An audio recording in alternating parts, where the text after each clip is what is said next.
Welcome to this English for Elegance channel. In the particular video, we will talk about a mukkiyamaana topic the difference between using was and did. In the was or did rendume past tense, but the students use பண்றப்ப was பதிலா did use பண்றாங்க, did பதிலா was use பண்றாங்க. கேட்டா ரெண்டுமே past tense அப்படிங்கறாங்க. அப்படி கிடையாது.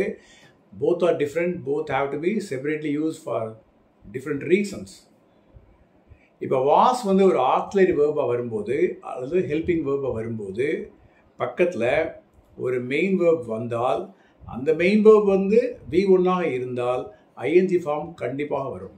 For example, I was going, she was writing a letter. was பக்கத்துல V1 வந்தால் V1 ஓட ing கட்டாயம் போடணும்.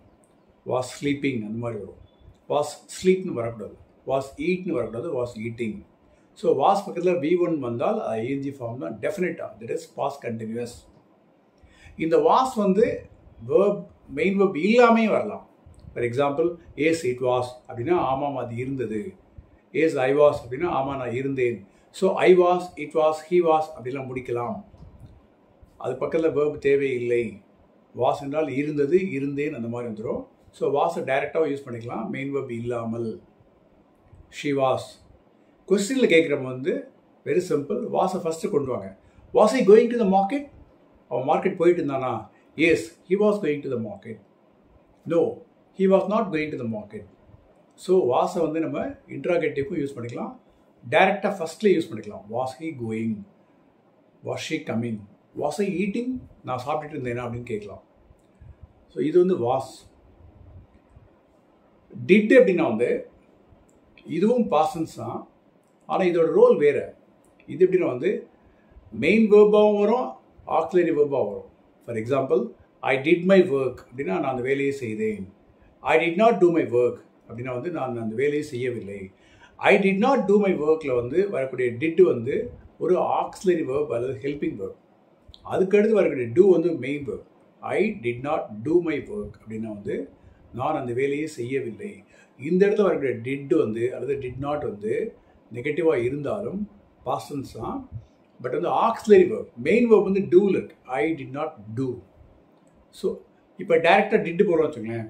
ஐ டிட் மை ஒர்க் அப்படின்னா நான் அந்த வேலையை செய்தேன். இந்த இடத்துல டிட்டு ஆக்சிலரி வேர்ப் அல்லது ஹெல்பிங் வேர்ப் கிடையாது. It is directly a main verb. I did my work, அதாவது ஒரு action verb. I did. Yes I did. No I didn't அந்த மாதிரி வரும். ஸோ வாஸுக்கும் டிட்டுக்கும் நிறைய டிஃப்ரென்ஸ் இருக்குது. Both are not same even though they belong to the group of past tense.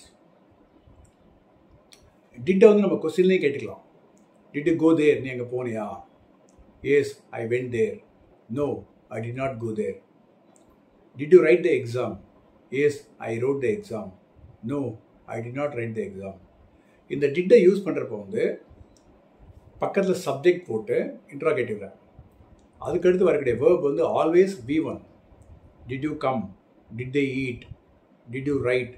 Did she speak? அந்த மாதிரி வரும். டிட் ஷீ ஸ்போக்னு வரும். ஸோ டிட்டு பக்கத்தில் சப்ஜெக்ட் வந்தால் அதுக்கடுத்து V1 தான் வரும். But it is a past tense. இது ஒரு முக்கியமான விஷயம். நிறைய பேர் என்ன பண்ணுறாங்க அப்படின்னா வாஸ் டைட் அப்படிங்கிறாங்க. அப்படிலாம் சொல்லக்கூடாது. Was dead. Was died is wrong. He was died அப்படின்னு சொல்லக்கூடாது. He was dead. அது மாதிரி he was born. He was born. So, was born, was dead இதெல்லாம் கரெக்டு. was diedங்கிறது தப்பு. ஸோ இந்த வாஸையும் டிட்டையும் கரெக்டாக யூஸ் பண்ணணும். Both are different but they belong to past tense. ரொம்ப கரெக்டாக யூஸ் பண்ணுவோம். அப்போ தான் லாங்குவேஜ் கரெக்டாக இருக்கும்.